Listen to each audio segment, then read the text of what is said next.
So about a year ago, Mark, Reeves, and Layla and I got together to write some songs. But before we got into really focusing on what we're gonna write today, we just decided let's take some time and let's check in on each other. Let's see how we're doing. We don't all live in the same place. And to be honest with you, a year ago, I was not in a good place because the summer before, my husband and I were expecting a little boy, and we ended up losing the baby in the second trimester. And it had been about almost a year, and I was just really struggling with grief and just feeling like I'm in this pit of depression, and I'm also in this pit of anxiety. Like, Lord, if I get pregnant again, will I keep the baby? Will I ever be a mother? Will you ever answer this prayer to grow our family? And I was just in this spiral because I couldn't see out of my situation. And so the team just gathered around me and we just began to worship.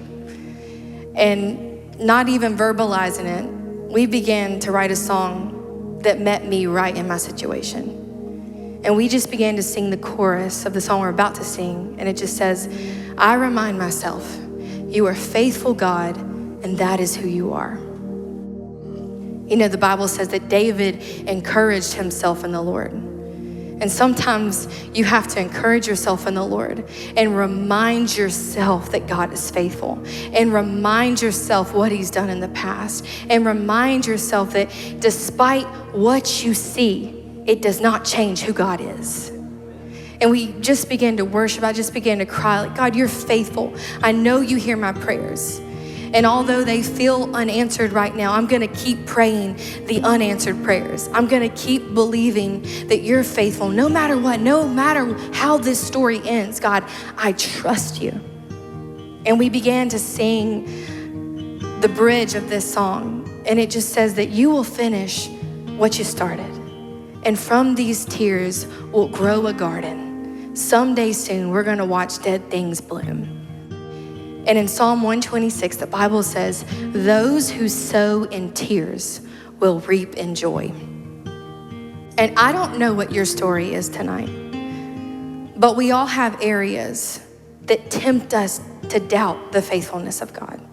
We all have areas of pain, despair, anxiety. I don't know what your area is, but I want to tell you, if you bring your tears to Jesus, he can turn them into something beautiful.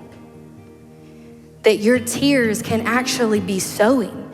That as you're crying and bringing these tears to the Lord, maybe of an unanswered prayer, a lost dream, that you can be planting something with God. And that the garden that grows is not gonna testify what you did, but of who God is and what he can do. And so just as we sing this next song, I'm gonna invite a little girl named Joy, who was born 6 weeks ago, and she is going to just testify of what God can do when you bring your tears to him.